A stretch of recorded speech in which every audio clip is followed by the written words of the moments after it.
Hi guys, welcome back to our channel. Already మీరు thumbnail అలాగే ఇంట్రోలో చూసుంటారు. వీడియో మొత్తం అయితే భైరవకోన అనే ఒక ప్రాంతం గురించి అనమాట. ఈ భైరవకోన అనేది ఎక్కడుందంటే ప్రకాశం డిస్ట్రిక్ట్ సిఎస్పురం మండలం అంబవరం కొత్తపల్లె గ్రామంలో అయితే ఉందన్నమాట. ఇదైతే నెల్లూరుకి ఇంకా ప్రకాశం డిస్ట్రిక్ట్ సరిహద్దుల్లో అయితే ఉంటుంది, నల్లమల్ల అడవులలో. ఇప్పుడు ప్రజెంట్ అయితే వర్షాలు బాగా పడుతున్నాయి కాబట్టి చూడడానికి కూడా బాగా ఉంటుంది. మీరు ఒకవేళ విజిట్ చేయాలనుకుంటే విజిట్ చేయండి. ఇదైతే ఒకవేళ మీరు దూర ప్రాంతాల నుంచి వస్తే మీ ఎక్కడెక్కడి నుంచి ఎలా రావాలి అని చెప్పేసి నేనైతే కింద ఇట్లా స్క్రోల్ చేస్తూ వెళ్తాను, చూడండి. లేకపోతే డిస్క్రిప్షన్లో కూడా పెడతాను, అక్కడ నుంచి కూడా మీరు చూడండి. ఇన్ కేస్ ఎవరైనా కడప నుంచి రావాలనుకుంటే కడప, మైదుకూరు, పోర్మావిల్ల, భైరవకోన అనమాట డైరెక్ట్. మీ ప్రైవేట్ వెహికల్లో అయితే రావడానికి ట్రై చేయండి. మ్యాక్సిమం బస్సెస్ అయితే అంత అవైలబుల్గా ఉండవు భైరవకోనకి. ఇదైతే మేము కడప, మైదుకూరు, పోర్మావిల్ల ద్వారా అయితే వచ్చామన్నమాట. మీకైతే ఇక్కడ ఘాట్ రోడ్ అయితే తగిలిద్ది. ఇక మంచి ఎక్స్పీరియన్స్ అనమాట. ఈ ఘాట్ రోడ్డు చాలా బాగుంటుంది. ప్రజెంట్ అయితే వర్షాలు పడుతున్నాయి కాబట్టి నేచర్ కూడా చాలా అంటే చాలా అట్రాక్ట్ చేస్తుంది అనమాట ఈ ఘాట్ రోడ్లో వెళ్తుంటే. సో భైరవకోన గురించి కొంచెం హిస్టరీలోకి అయితే వెళ్దాం అనమాట. ఫస్ట్ ఆఫ్ ఆల్ అయితే ఈ భైరవకోనని డెవలప్ చేసింది అయితే అన్నకావిడి సుబ్బయ్య గారు అయితే చేశారనమాట, వెలుగులోకి తీసుకొచ్చారు. దాని తర్వాత కాసినాయన గారు అయితే పూర్తి వెలుగులోకి తీసుకొచ్చారనమాట ఈ భైరవకోన అనే ప్రాంతానికి. ఇక్కడైతే ఒకే కొండరాయిపై 8 గుహాలయాలు అయితే ఉంటాయన్నమాట. ఆర్కియాలజీ డిపార్ట్మెంట్ వారు ఇక్కడ చెక్ చేసినప్పుడు ఇవైతే 1వ నుంచి 2వ శతాబ్దానికి అయితే చెందినట్టు చెప్పారనమాట. ఇక్కడ చెప్పేది ఏంటంటే కొంతమంది మునులు ఆ గుహాలయాలు చెక్కి దాని తర్వాత ఆపేసి వెళ్ళిపోయినట్టు చెప్పారు. దాని తర్వాత ఏంటంటే చోళ పల్లవుల నాడు కాలంలో అయితే ఈ గుహాలయాలు అయితే పూర్తిగా మలిచినారని వెలుగులోకి వచ్చింది. దాని తర్వాత ఏంటంటే సేమ్ ఇక్కడ గుహాలయాలు ఎలా ఉంటాయో మహాబలిపురంలో కూడా అలాగే ఉంటాయని చెప్తూ ఉంటారు. సో ఈ వీడియోని అందరికీ షేర్ చేయండి, అలాగే మన ఛానల్ని సబ్స్క్రైబ్ చేసుకోండి. కొత్తగా చూస్తున్నట్టయితే మ్యాక్సిమం మీ వాళ్ళందరికీ షేర్ చేయండి. ఇక్కడికి రావడం చాలా కష్టం అనమాట. అందరూ అయితే చూసి దర్శించుకుంటారనమాట ఈ గుహాలయాల్ని. ఇప్పుడు మేము వచ్చింది అయితే పల్లెటూరుకి దగ్గరలో వచ్చామన్నమాట. నెక్స్ట్ డే అనమాట భైరవకోన. ఇక్కడ చూడొచ్చు ఎంట్రెన్స్లోనే ఇదే అనమాట ఆర్చ్, ఎంట్రెన్స్ ఆర్చ్ అనమాట. ఇక్కడ చాలామంది జనాలు అయితే వస్తూనే ఉంటారు. మ్యాక్సిమం మండే పూట అయితే చాలామంది జనాలే రావచ్చని అంచనా వేయచ్చు. ఇక్కడైతే ఎంట్రన్స్లోనే మనము టికెట్ తీసుకోవాలన్నమాట. బైక్కి, కార్కి ఏ దానికైనా సపరేట్ టికెట్స్ ఉంటాయి. బైక్ అయితే 20 రూపీస్ అయితే తీసుకున్నారు మాకు. ఇక్కడ స్టార్టింగ్లోనే అనమాట. ఇక్కడ టికెట్ తీసుకున్న తర్వాత మీకు రైట్ సైడ్లోనే 2 అన్నదాన సత్రాలు అయితే ఉంటాయి అన్నమాట. భైరవకోనకు వచ్చేసరికి ఆల్మోస్ట్ 1 అయిపోయింది అనమాట. ఇంకా మేము బైక్స్ అక్కడే పార్క్ చేసేసి పైకి తినడానికి అయితే వచ్చేసాము. ఇక్కడ నిత్య అన్నదానం అయితే జరుగుతూ ఉంటుంది. ఎంతమంది వచ్చినా వీళ్ళైతే కంటిన్యూస్గా అన్నదానం చేస్తూనే ఉన్నారంట. ఇప్పటికైతే ఎప్పుడు ఆపలేదంట. 2 అన్నదాన సత్రాలు ఉన్నాయని చెప్పాను కదా. మేమైతే స్టార్టింగ్ అన్నదాన సత్రంలోకి అయితే వచ్చేసి ఇక్కడైతే ఫుల్గా తినేసి ఇంకైతే లోపలికి బయలుదేరిపోయాము. ఇంకొక అన్నదాన సత్రం ఉందని చెప్పాను కదా, అదే అనమాట గురుసదన్. అక్కడైతే మీకు రూమ్స్ కూడా అవైలబుల్గా ఉన్నాయంట. 1000 రూపీస్ అలా తీసుకుంటారంట. కార్తీక మాసంలో లేకపోతే ఈ శివరాత్రులకి అలాగా అయితే మీరు ముందే బుక్ చేసుకోవాలి. మిగతా టైంలో అయితే ఏం అవసరం లేదు. అలాగే టెంపుల్ మేనేజ్మెంట్ వాళ్ళ దగ్గర కూడా రూమ్స్ అవైలబుల్గా ఉంటాయి. ఒక 4 ఏమో ఉన్నాయంట. అవి అయితే మీకు 500కి అయితే అవైలబుల్గా ఉంటాయి. గురుసాధన వాళ్ళ నెంబర్ అయితే ఇక్కడ డిస్ప్లే చేస్తాను, చూసేయండి. ఇటుగా వెళ్తే మనము భైరవకోన జలపాతం దగ్గరికి అయితే వెళ్ళిపోతాం అనమాట. మేమైతే బండ్లు అక్కడికి పక్కన పార్క్ చేసి మళ్ళీ రిటర్న్ అయితే తిరిగి భైరవకోన దేవుని దర్శించిన తర్వాత జలపాతం దగ్గరికి అయితే వెళ్దామని బైక్ పార్క్ చేయడానికి వెళ్తున్నాము. మీకు స్టార్టింగ్లోనే ఒక ఆంజనేయ స్వామి విగ్రహం అయితే కనపడుతుంది. ఇక్కడ జలపాతం స్పెషాలిటీ ఏంటంటే అనేక రకమైన మూలికల నుంచి కొండల నుంచి నీళ్ళు వస్తాయి కదా. సో దాంతో స్నానం చేస్తే మనకు రోగాలు అనేవి నయం అవుతాయని నమ్ముతారు. ఇక్కడ గుడి బయట అయితే ఇలా అన్నీ దొరుకుతాయి అన్నమాట. కొబ్బరికాయలు మేమైతే తీసుకొని లోపలికి వెళ్ళిపోతున్నాము. ఇక్కడ మీరు ఈ పక్క చూస్తున్నారా, స్టార్టింగ్లో అయితేనే గుడి వస్తుంది, లోపలికి వెళ్ళిపోతేనేమో జలపాతం ఉంటుంది. మేమైతే ఫస్ట్ దేవుడిని దర్శనం చేసుకున్న తర్వాత జలపాతం దగ్గరికి వెళ్దామని చెప్పేసి లోపలికి వెళ్తున్నాము. ఇక్కడ భక్తులకి ఏమేమి సదుపాయాలు ఉన్నాయో మొత్తం ఇక్కడైతే బోర్డులో రాశారనమాట. అభిషేకానికి టికెట్లు అలా ఉంటాయి కదా, సో అలాంటివి. ఇక్కడ దర్శనానికి అయితే 10 రూపీస్ అయితే తీసుకుంటారు టికెట్. ఇకైతే దర్శనానికి టికెట్ తీసుకుంటారు చేసుకొని మనము ఇంకా లోపలికి వెళ్ళిపోవడమే. వర్షాకాలం కాబట్టి చూడండి పచ్చగా కొండలు చాలా అంటే చాలా బాగుంది కదా. ఈ గుడి ఏంటంటే 2 కొండల మధ్యలో ఉంటదనమాట. వర్షం ఏమైనా పడిందనుకోండి ఆ 2 కొండల మధ్యలో నీళ్ళన్నీ వచ్చేసి ఈ గుడిని అంతా ముంచేస్తాయి అనమాట. ఆల్రెడీ ఇంట్రోలో చూసుంటారు మీరు. ఫస్ట్ అయితే మనము కాలభైరవుని దగ్గరికి అయితే వెళ్తాం అనమాట. దీని పక్కనే కొన్ని వాటర్ ఉన్నాయి చూడండి. ఈ కాలభైరవుడు ఏంటంటే ఈ క్షేత్ర పాలకుడు అనమాట. అంటే దీనికి మొత్తానికి ఓనర్ ఆయనే అని చెప్పుకోవచ్చు మనము. కాలభైరవుడు అసలు ఎందుకు ఈ క్షేత్ర పాలకుడు అని మనకు ఒక ప్రశ్న అయితే ఉంటుంది. ఎందుకంటే ఈయన అయితే అన్ని దేవులకి కాపలాగా అయితే ఉంటాడనమాట. ఇంకో కథ కూడా ఉందన్నమాట ఈ కాలభైరవుడికి. ఏంటంటే పూర్వము భైరవుడు అనే ఒక రాజు ఉండేవాడు అని చెప్పేసి ఈ రాజ్యానికి మొత్తానికి, అందుకే భైరవుడు అని చెప్తారనమాట. ఇంకోటి ఏంటంటే ఎవరైనా అడవిలో గనక దారి తప్పిపోతే ఒక కుక్క వచ్చి ఇక్కడ వాళ్ళకి దారి చూపిస్తుందని అయితే నమ్ముతారనమాట. ఆ భైరవుడే కాపలాగా ఉంటాడు మొత్తం అని చెప్పేసి ఇక్కడ అందరూ అయితే నమ్ముతారు. ఇక్కడ చూడండి ఎదురుగా ఫస్ట్ భైరవుడి దగ్గరికి వెళ్ళాలి. మిగతా మొత్తం 8 లింగాలు అయితే ఇక్కడే ఉంటాయి. చూడండి అందరు జనాలు అయితే ఫుల్గా వచ్చారనమాట ఈరోజు. మేమైతే సండే పూట వెళ్ళాము, అయినా జనాలు బాగానే ఉన్నారనమాట. మేము కాలభైరవుని దర్శనం చేసుకొని నెక్స్ట్ అయితే కిందికి వెళ్ళిపోతున్నాము. ఇక్కడైతే ఆ పక్క నుంచి వాటర్ అయితే వస్తున్నాయి. ఈ వాటర్ని అయితే మొత్తం గుడిని క్లీన్ చేయడానికి అలాగైతే వాడతారనమాట. చూడొచ్చు మీరు నీళ్ళు అయితే ఎలా ఉన్నాయో. మొత్తం ఈ నీళ్ళు అనేది చాలా ఔషధ గుణాలు అయితే కలిగి ఉన్నాయి అన్నమాట ఈ వాటర్.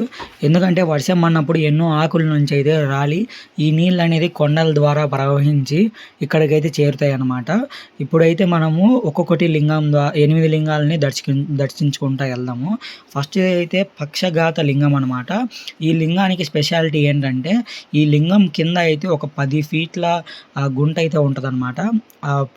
పూర్వకాలంలోనే ఆ గుంటనైతే వాళ్ళు తీసి దానిపైన ఈ శివలింగాన్ని అయితే ప్రతిష్ఠించారు.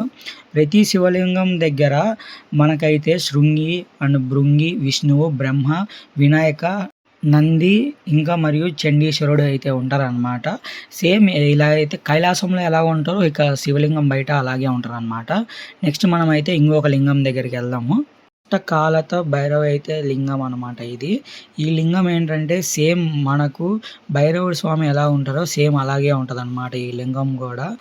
ఇంకా బయట అయితే చూడొచ్చు ప్రతి లింగం దగ్గర వినాయకుడు, శృంగి, భృంగి, విష్ణువు, బ్రహ్మ ఇంకా నంది అండ్ చండీశ్వరుడు అయితే ఉంటారన్నమాట. ప్రతి దగ్గర అయితే గమనించవచ్చు మనము.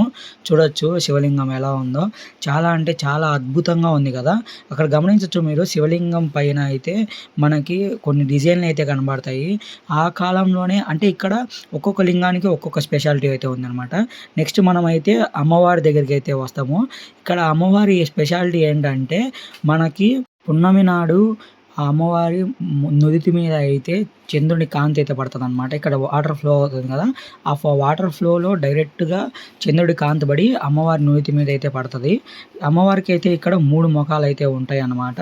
అమ్మవారిని శ్రీ త్రయంబక బాగులేశ్వరి లింగం అని కూడా అంటారనమాట. ఇక్కడైతే లింగం కూడా ఉంటుంది అమ్మవారితో పాటు. ఇక్కడ స్పెషాలిటీ అదే అనమాట. 5 నిమిషాలు పడుతుంది అంట ఆ కాంతి అయితే. అప్పుడైతే జనాలు బీభత్సంగా అయితే ఉంటారు. ఇప్పుడు పైన అయితే రేకులు వేశారు కదా, ఆ టైంలో అయితే రేకులు కూడా తీసేస్తారంట. ఇప్పుడు ప్రస్తుతానికైతే వర్షాలు అలా పడుతున్నాయి కాబట్టి మనకైతే ఎటువంటి చంద్రుడి కాంతి అయితే పడదు. సో ఇప్పుడు ఆ పడినప్పుడు దర్శించుకుంటే మహాభాగ్యము. ఇక్కడ చూడొచ్చు మీరు అసలు లోపల ఎలా ఉందో అమ్మవారు అయితే. ముందర శివలింగం కూడా గమనించారు కదా, ఇది కూడా ఆ 8 లింగాలలో ఒక లింగం అనమాట ఇది. నెక్స్ట్ అయితే మనము ఇక్కడ శ్రీ రుద్రలింగం అయితే ఉందన్నమాట. దాంతోపాటు మనకి ఇంకా కాశీలింగం, రామేశ్వర లింగం, శ్రీశైలం మల్లికార్జున లింగం కూడా ఉందన్నమాట.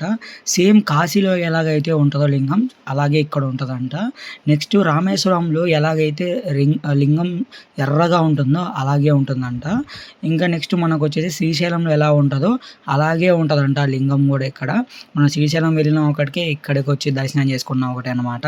ప్రతి లింగం ఇక్కడ కనపడుతుంది కదా, ప్రతి లింగం దాంట్లోకి కౌంట్ అవుతుంది అనమాట.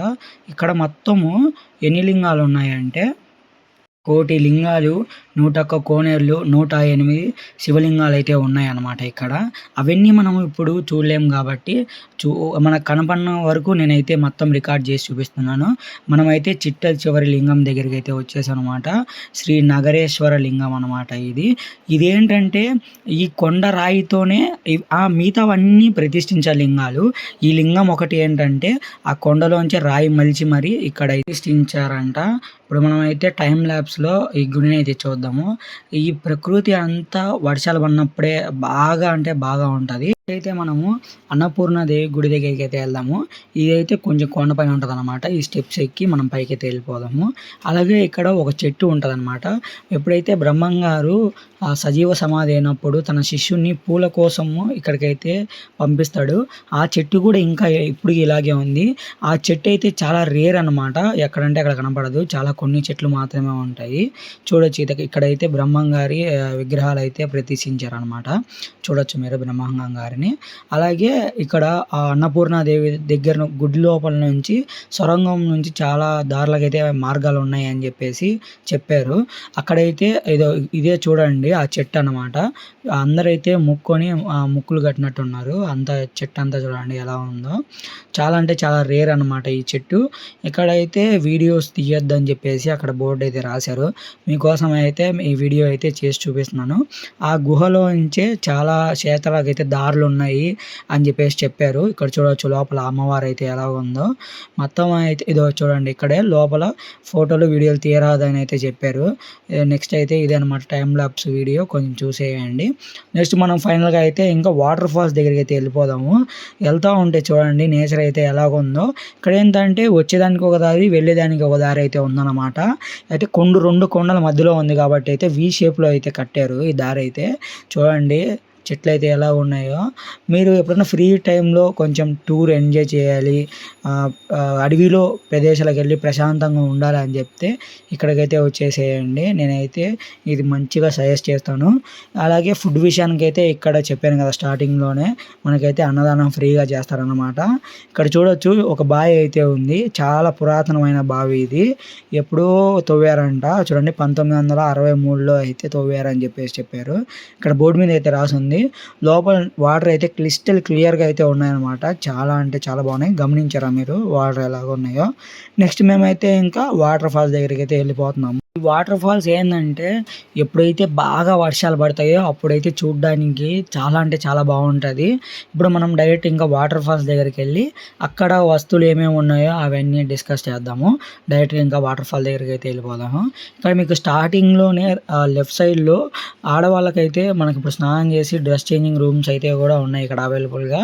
ఇక్కడ మగ వాళ్ళకైతే కొంచెం దూరంగా వెళ్తే అయితే మనకు కనపడతాయి అన్నమాట. ఇప్పుడు వాటర్ అయితే పెద్దగా లేవు, కాకపోతే చూడడానికి అయితే చాలా బాగుంది నేచరు. మీకు ఒకవేళ వాటర్ ఉన్న వీడియో కావాలంటే ఆల్రెడీ ఇంట్రోలోనే చూసింటారు మీరు. ఇప్పుడు వాటర్ అయితే లేవండి. ఇక్కడ చూడొచ్చు అందరూ అయితే ఇక్కడే స్నానాలు చేస్తున్నారనమాట. ఇక్కడ స్నానాలు చేసి నెక్స్ట్ అయితే డైరెక్ట్ భైరవుడి దగ్గరికి అయితే వెళ్ళిపోతారు. మ్యాక్సిమం అయితే చాలామంది వచ్చారు. ఇక్కడ మీరు కూడా ఎంజాయ్ చేయాలంటే వచ్చేయండి. మ్యాప్స్లో అయితే భైరవ కోణాన్ని కొట్టగానే మీకు మొత్తం దిగుతుంది అనమాట. మ్యాక్సిమం వర్షాకాలంలో వచ్చేదానికి ట్రై చేయండి. అంటే వర్షం బాగా పడుతున్నప్పుడు అయితే రావడానికి ట్రై చేయండి. మీకైతే వాటర్ ఫాల్స్ బెస్ట్ ఎక్స్పీరియన్స్ అయితే ఉంటుంది అనమాట. లోపలికి వెళ్ళి చూద్దాము. ఇంకా అక్కడ కూడా వాళ్ళైతే ఈత కొడుతూ ఉన్నారు. ఇక్కడైతే చూడండి ఫెన్సింగ్ లాగా ఒకటి ఏర్పాటు చేశారు. ఇంతకుముందు అయితే అది లేదు. వాటర్ పడుతున్నప్పుడు ఓవర్ఫ్లో అయ్యి పక్కకు వచ్చేస్తున్నాయని చెప్పేసి ఇది అయితే కట్టారు. ఇక్కడ చూడొచ్చు మీరు వాటర్ అయితే చాలా తక్కువ వస్తున్నాయి అన్నమాట. జనాలందరూ వచ్చేసి పైకి వచ్చేసి ఫోటోలు తీసుకుంటున్నారు. చాలా వరకు సేఫ్టీ ప్రొటెక్షన్స్ అయితే బాగా తీసుకున్నారు అనమాట. ఎక్కువ మంది పైకి ఎక్కుతున్నారు కానీ జాగ్రత్త అంతే సంగతులు. చాలా జాగ్రత్తగా అయితే ఉండాలన్నమాట. అంటే ఎక్కడెక్కడి నుంచో అయితే నీళ్ళు వస్తున్నాయి. ఈ జలపాతము చాలా అంటే చాలా వనరుల్ని కలిగి ఉంటుంది. ఎందుకంటే వివిధ రకాల మొక్కలు అయితే అడవిలో ఉంటాయి కదా, ఆ అడవిలో నుంచి ఆ నీళ్ళు అనేది ఆ మొక్కల ద్వారా వస్తుందన్నమాట. ఇక్కడైతే మీకు పైన డిస్ప్లే చేస్తున్నాను. ఎప్పుడైతే వర్షాలు పడుతున్నాయో ఈ వీడియో అయితే నేను గూగుల్ నుంచి రెఫరెన్స్గా తీసుకొని అయితే చూపిస్తున్నాను అనమాట. అలాగే మీ స్టార్టింగ్ ఇంట్రోలో చూసిన వీడియోలన్నీ కూడా గూగుల్ నుంచి రెఫరెన్స్ తీసుకొని అయితే వీడియో చేసి చూపిస్తున్నాను మీకు. మీరు గమనించాల్సిన విషయం ఏమిటంటే ఇక్కడికి వచ్చేటప్పుడు మీరు ఒకవేళ ఈ వాటర్ అయితే కూడా మీరు వాటర్ తెచ్చుకోండి. అలాగే ఫుడ్‌కి అయితే ఏమి ఇబ్బంది ఉండదు. ఇంకా మేమైతే ఆల్మోస్ట్ 2:30కి అలా రిటర్న్ అయిపోతున్నాము. ఓకే. మరి మీరందరూ ఈ వీడియో చూసారని పూర్తిగా అనుకుంటున్నాను. ఎక్కడే గానీ ఒకవేళ మిస్ అయ్యి ఉంటే నా కోసం మనీ వెనక్కి వెళ్ళి నిదానంగా అయితే చూడండి. ఈ వీడియోలో ఇంతే అనమాట భైరవకోన గురించి. నెక్స్ట్ ఏ ప్లేసెస్ ఎక్స్‌ప్లోర్ చేయాలో మీరు కింద కామెంట్ చేస్తే నెక్స్ట్ ఆ ప్లేస్‌కి అయితే వెళ్ళిపోతాం అనమాట. ఈ వీడియో నచ్చితే లైక్ చేయండి, షేర్ చేయండి, సబ్స్క్రైబ్ చేసుకోండి. ఎక్కడే గానీ మిస్ అవ్వకండి. ఓకే. మరి ఉంటాను. బాయ్. సబ్స్క్రైబ్ చేసుకోండి. బాయ్.